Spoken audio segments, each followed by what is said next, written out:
देह को अपना मानने के कारण। जैसे आप अपने को पुरुष मानते हैं ना, यही भगवान की माया का स्वरूप है कि हम भगवान के जो अंश हैं, ईश्वर अंश जीव अविनाशी, उसको हम भूल गए और देह भाव को प्राप्त हो गए, स्त्री पुरुष भाव को। अब इसमें हमको आवश्यकताएं हैं। शरीर में अभाव ही अभाव है, स्वरूप में कभी अभाव नहीं है।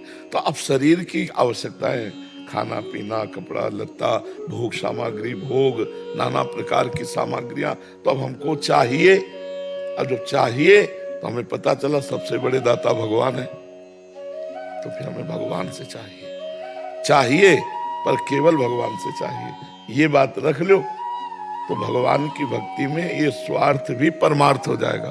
भगवान ने 4 प्रकार के भगत कहे। एक अर्थार्थी, रुपया चाहने वाला, धन संपत्ति चाहने वाला। एक आर्त, विपत्ति संकट निवृत्ति कराने वाला। एक जिज्ञासु, जो भगवान को जानना चाहता है, और एक ज्ञानी, जो भगवान को जान चुका है। तो इसलिए हम कहीं ना कहीं भगवान से जुड़ रहे हैं, तो हमारा ये स्वार्थ भी परमार्थ हो जाएगा। डरने की बात नहीं, हम सब स्वार्थ से ही चलते हैं। हमें कल्याण होगा, हमारा आनंद होगा, हमारे दुख मिटेंगे, हमारा मंगल होगा, ये स्वार्थ तो बना ही रहता है सबका। और ये स्वार्थ नहीं, ये परमार्थ है, ये होना चाहिए। जब हमें पता चल गया कि हमारे बिना मांगे हमारी व्यवस्था हो रही, और हमारी क्या, अब हमारा कुछ रह ही नहीं गया, सब प्रभु। फिर एक स्थिति ऐसी आती है, जाहि न चाहिए कबहु कछु, तुम सन सहज सने, बसो निरंतर तासुर सो राव का। तो फिर ये सब बातें धीरे धीरे खत्म होने लगती हैं। ये मांगना जांचना, ये सब भगवान को भी आशीर्वाद देने की हिम्मत आ जाती है। अपने लोग जब लाडली लाल का ब्याह होता है तो उनको आशीर्वाद देते, लाडली जो थारो अविचल रहो जो सुहाग, हे प्रिया लाल आप सुखी रहो, ऐसे चिरंजीवी भव, चिरजीवो भूतल यह जोरी।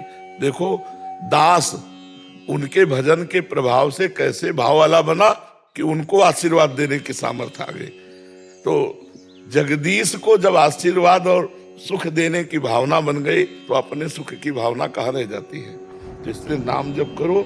और ये हमारा अज्ञान है, जो हम स्वार्थवश पर जुड़े, हम कहते जुड़े, कैसे भी अकामो या सकामो, कैसे भी भगवान से जुड़े मंगल ही हो जाता है।